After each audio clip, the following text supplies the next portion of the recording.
Thyroid সমস্যা যেন আজ মানুষের জীবনে এক নীরব দুর্ভোগ। গলার সামনের দিকে থাকা ছোট্ট একটি গ্রন্থি যার নাম থাইরয়েড, যা আমাদের শরীরের হরমোনের ভারসাম্য নিয়ন্ত্রণ করে। এই হরমোন ঠিক না থাকলে ক্লান্তি, ওজন বেড়ে বা কমে যাওয়া, এমনকি মেজাজেরও পরিবর্তন ঘটে।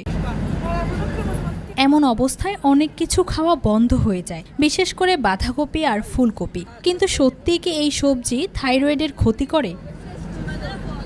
ভারতীয় পুষ্টিবিদ রাখি চট্টোপাধ্যায় জানিয়েছেন, বাঁধাকপি, ফুলকপি, ব্রোকলির মতো ক্রুসিফেরাস সবজিতে থাকে গোয়েট্রোজেনিক যৌগ, যা অতিরিক্ত পরিমাণে থাইরয়েড হরমোনের ভারসাম্যে প্রভাব ফেলতে পারে। তবে ভয় পাওয়ার কিছু নেই।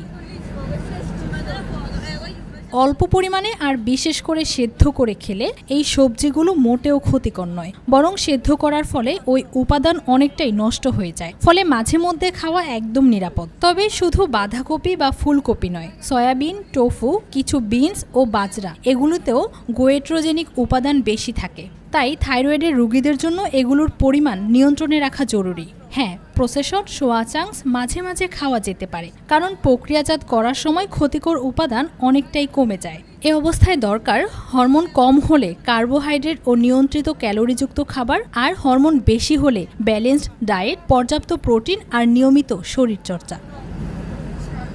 সবচেয়ে জরুরি নিয়মিত health check up, hormone test, ডাক্তারের পরামর্শে খাদ্যাভ্যাস ঠিক রাখা, কারণ সঠিক খাবারই পারে থাইরয়েডের ভারসাম্য রাখতে। Dhaka digit news desk.